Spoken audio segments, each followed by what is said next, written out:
दोस्तों नमस्कार। इस वक्त हम बनारस के कचहरी में हैं और हमारे साथ बार काउंसिल ऑफ इंडिया के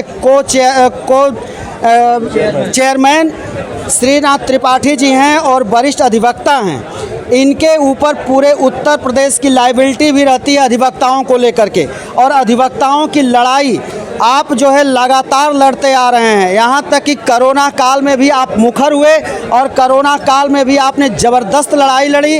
अधिवक्ता जो उस काल में कलवित हुए उनके लिए भी आप आर्थिक मदद के लिए आगे आए और उनको आर्थिक मदद भी आपने बार से दिलवाया और अभी भी आपकी लड़ाई जारी रहती है। हम एक बात और बता दें अपने दर्शकों को कि जिस चुनाव को आप फेस करके बार काउंसिल ऑफ इंडिया तक पहुँचते हैं, वो चुनाव एक विधायक और एक सांसद से बड़ा चुनाव होता है, क्योंकि अधिवक्ता और प्रोफेसर ये समाज के बुद्धिजीवी माने जाते हैं। और जब बुद्धिजीवी के बीच से कोई व्यक्ति अगर इस तरह का पूरे प्रदेश का चुनाव फेस करके बार काउंसिल ऑफ इंडिया तक पहुंचता है, तो ये अपने आप में एक सांसद से भी बड़ा चुनाव वो फेस करता है। तो ऐसे ही अधिवक्ता हमारे साथ इस वक्त हैं और हम उन्हीं से जानेंगे कि संसद में अभी लगातार जो ये विधेयक पर विधेयक लाए जा रहे हैं, और अब ये कहा जा रहा है कि अब तो देश के अंदर लाखों करोड़ों रुपए की जो ये किताबें हैं, जो कानून की किताबें अधिवक्ता अपने लाइब्रेरी में रखे हैं, वो कूड़े में तब्दील हो जाएगी, या उसको जलाना पड़ेगा, या उसको जो है उसको कौड़ियों के भाव बेचना पड़ेगा। तो हम आपसे जानना चाहते हैं कि आप इसको किस तरह से देखते हैं, और आप तो बार काउंसिल ऑफ इंडिया से हैं, तो आपकी जिम्मेदारी बढ़ जाती है कि इस पर अपने जो है मुखर वक्तव्य को रखें।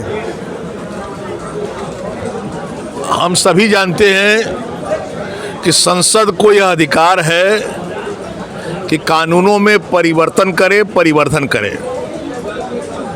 अगर संसद को ये लगता है कि कुछ कानून बेमतलब रह गए हैं तो उनको रिपील कर सकता है, और संसद यह भी कर सकता है कि कुछ नए कानूनों को ज़रूरत है उनको बढ़ा सकता है संशोधन के जरिए। यह नए बोतल में पुरानी शराब डालने की ज़रूरत क्या पड़ गई? वो जो एक परसेप्शन बना हुआ है मस्तिष्क में अधिवक्ताओं के, विधिवेत्ताओं के, उस सारा का सूरा कंसेप्ट बदलने की कोई ज़रूरत नहीं थी। फिर मैं अपनी बात पर आता हूँ कि जो भी कानून आईपीसी के, सीआरपीसी के, एविडेंस एक्ट के, दोनों का, सभी तीनों एक्ट का हिंदी शब्दावली भी है। भारतीय साक्ष्य अधिनियम, भारतीय दंड संहिता, दंड प्रक्रिया संहिता। दंड प्रक्रिया संहिता तो 1973 में संशोधित भी हुई है। तो संशोधन कर लें आप, जो रिपील कर लें आप, लेकिन एक पूरी की पूरी बदलने से एक कंसेप्ट बदल जाएगा। हमारा काम करने का तरीका बदलना होगा, हमको अपनी पुस्तकें बदलनी होंगी, अपनी लाइब्रेरी को किनारे करना होगा। ये मतलब समझ में नहीं आया। सिर्फ यह बहस कि साहब इनसे बदबू आती है कि हम विदेशी कानूनों के अधीन हैं। अगर बदबू आती है तो ट्रेन छोड़ दीजिए, बदबू आती है तो कुर्सी मेज छोड़ दीजिए, बदबू आती है तो पैंट शर्ट छोड़ दीजिए, बदबू आती है तो चाय छोड़ दीजिए, बदबू आती है तो जहाज चढ़ना बंद कर दीजिए, फिर उस बैलगाड़ी को ले आइए, घोड़ा गाड़ी को ले आइए, ट्रामा गाड़ी को ले आइए। ये बेमानी बहस है। किसी धर्म में हो, किसी सभ्यता में हो, अगर कोई अच्छी उपयोगी चीज़ मानव के लिए है तो उसको हम प्राप्त कर लें। जो हमारे यहाँ अनुपयुक्त है उसको हम छोड़ दें। हमारा तो ये विधान है। हमारे यहाँ एक प्रथा चल पड़ी थी, सती प्रथा, हमने उसको छोड़ा। हमारे यहाँ विधवा विवाह होने लगे, हमने स्वीकार कर लिया, उसको अच्छी बात है। उसी प्रकार से कानूनों में परिवर्तन हो, परिवर्धन हो, इस प्रकार से। और दूसरी बात, इस समय वो स्टैंडिंग कमेटी को भेजा गया है, एक बहाने से भेजा गया है, वो भी राज्यसभा के जरिए। लोकसभा के जरिए जाता तो उसका टाइम लिमिटेशन पार करता, राज्यसभा के जरिए जाया कि लटका रहे वो।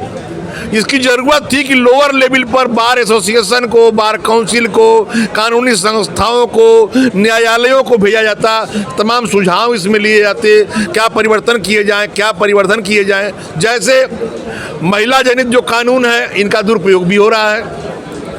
शेड्यूल कास्ट, शेड्यूल ट्राइब का जो कानून है, उसका भी दुरुपयोग हो रहा है।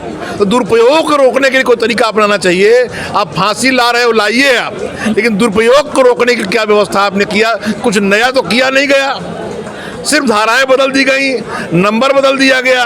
ये परेशानी का सबब होगा।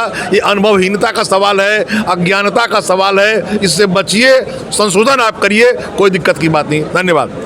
हम ये आपसे जानना चाहते हैं कि ये संशोधन तो हो रहा है, ये राजनीतिक कोई प्रश्न हम आपसे नहीं पूछना चाहते हैं, लेकिन एक ऐसी अब बात ही आ गई है कि पुरानी बोतल में नई शराब, तो हम ये भी आपसे पूछ ही लेते हैं लगे हाथ कि क्या ये संशोधन जो हो रहा है ये 2024 की तैयारी है? 24-26 की तैयारी जो करना हो आप चुनावों में करिए। इन कानूनों को दूसरी बोतल में डालने से, संशोधन से कोई फायदा नहीं होगा। संशोधन करना है तो कानूनों का दुरुपयोग रोकिए। संशोधन करना है तो जो जरूरी कानून है उसको, साइबर क्राइम को आप बढ़ाइए, ले आइए, उसमें कानून क्या बनाना चाहते हैं। ये तरीका ठीक नहीं है। ये 24 को अंधकार में ही ले जाएगा, कोई फायदा नहीं पहुंचाएगा।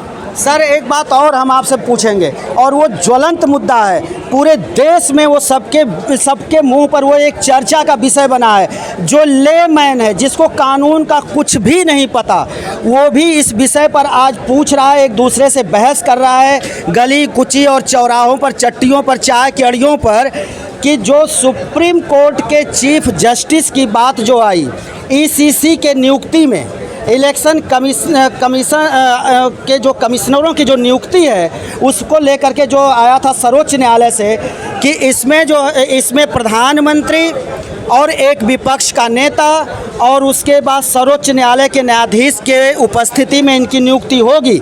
लेकिन मौजूदा जो केंद्र की सरकार है, इसने जो है उसको चेंज करने की बात कही। इन्होंने फिर एक बिल ला दिया, विधेयक ला दिया बल्कि, और इन्होंने कहा कि नहीं, सुप्रीम कोर्ट के जज इसमें नहीं रहेंगे, कैबिनेट का कोई एक मंत्री ही रहेगा। तो ये मतलब लोगों को ऐसा लग रहा है कि सुप्रीम कोर्ट से जो है अभी इधर के दिनों में लगभग 70% जो फैसले आए वो सरकार के विपक्ष में गए। तो ऐसे हालात में जब लोग देख रहे हैं तो उनको लग रहा है कि ये सुप्रीम कोर्ट के पर को कतरा जा रहा है, इसलिए ऐसा किया जा रहा है। तो क्या ये माना जाए कि सुप्रीम कोर्ट के जो है चीफ जस्टिस का ये पर कतरा जा रहा है? देखिए, जब आपका समय पूरा हो रहा है, उस समय पिछले दरबारों से इस तरह के विधेयक ले आना तो उस बात को बल देता है कि जो पहले कहा जाता था कि चुनाव में धांधली होती है, चुनाव में कुछ इस तरह से माइक्रो कार्रवाई हो रही है जिससे इधर का मत उधर पड़ जा रहा है। आपको निर्वाचन आयोग को छेड़ने की क्या ज़रूरत पड़ गई?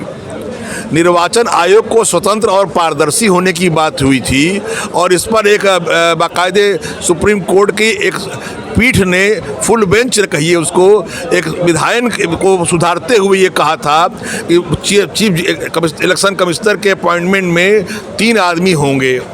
विपक्षी दल का व्यक्ति होगा, सत्ता दल का व्यक्ति होगा और मुख्य न्यायाधीश होंगे। इस चुनावों के पूर्व एकाएक संशोधन की जरूरत क्या पड़ गई? आप उस बात को फिर से बल देते हैं कि चुनाव में कुछ न कुछ तो था जिससे डर करके आप इसको संशोधन कर रहे हैं। सर वो विपक्ष की जो पार्टियां हैं, जैसे कांग्रेस है या जैसे ये अलायंस जो भी इंडिया बना है, इसकी 26 जो पार्टियां हैं वो कह रही हैं, वो ये बात कह रही हैं कि ये तो हमने नहीं मांग किया था, ये नरेंद्र मोदी जो देश के मौजूदा प्रधानमंत्री हैं, इन्हीं के राजनीतिक गुरु लाल कृष्ण आडवाणी ने कई बार सदन में इस बात का जिक्र किया था कि सर्वोच्च न्यायालय का न्यायाधीश इसकी नियुक्ति में होने चाहिए। आप यह जान लें कि इससे उस शंका को बार बार बल मिल रहा है कि चुनाव में धांधली की कुछ बात में दम है क्या। आप पारदर्शिता की बात करते हैं लेकिन पारदर्शिता दिखती नहीं है। चीफ जस्टिस क्या करेगा? एक जिसका कैरेक्टर अच्छा होगा, ऐसे न्यायोचित व्यक्ति को चीफ इलेक्शन कमिश्नर के पद पर बैठाने में आपकी मदद करेगा। उसको हटाना एकदम गलत है, पारदर्शी तरीका नहीं है। इससे शंका को बल मिलता है, इस बात को बल मिलता है कि आप चुनाव में धांधली के मूड में थे और हैं और रहेंगे। यहाँ पर युवा अधिवक्ता भी हैं जो कि सर के अंडर में यहाँ पर वो बहुत कुछ सीखते हैं और उन सर के साथ वो काम भी करते हैं। हम जानना चाहेंगे कि जो ये बिल संशोधन हुआ है अभी अपराध को लेकर के, उस पर इनका क्या कहना है और इनके सामने किस तरह की परेशानी आएगी या सहूलियत होगा, या इनको तत्काल जो है नई किताब लेनी होगी या गूगल करना होगा? कोई आप लोगों में से कोई बोलेगा? आइए आइए आइए, अरे आइए ना, खड़े हो जाइए, आइए। ये मेरा कहना ये है कि इस पे जो नया संशोधन बिल ले आए हैं आईपीसी में, सीआरपीसी में और एविडेंस एक्ट में, तो पुलिस एक्ट में भी इसमें बदलाव ले आना चाहिए था इनको। साथ ही जो काफ़ी समय से हम लोग प्रैक्टिस करते चले आ रहे हैं, लगातार जो सेक्शंस देख रहे हैं या उसमें फाइलिंग कर रहे हैं, तो आने वाले समय में थोड़ी समस्या होगी। और जो किताबें हम लोगों के पास हैं पहले से रखी हुई हैं, वो भी उसकी उपयोगिता कम हो जाएगी। फिर से नया हम लोगों को लाइब्रेरी बनाना होगा या फिर से नई सारी चीज़ें हैं, तो काफ़ी दिक्कत होगी। हम ही लोगों को नहीं, न्यायिक अधिकारियों को भी हो सकता है कि कुछ ऑर्डर्स करने में दिक्कत हो। न्यायिक अधिकारी को समस्या होगी, हम लोगों को समस्या होगी, और साथ ही पुलिस वाले भी जो नए एक्ट में मर्डर की धारा है या अन्य जो चीज़ें नई नई इंक्लूड हुई हैं, तो उनको भी विवेचना करने में और आगे अपनी कंप्लीट करने में समस्याएं तो ज़रूर होंगी। धन्यवाद सर, आपको बहुत बहुत धन्यवाद। Thank you.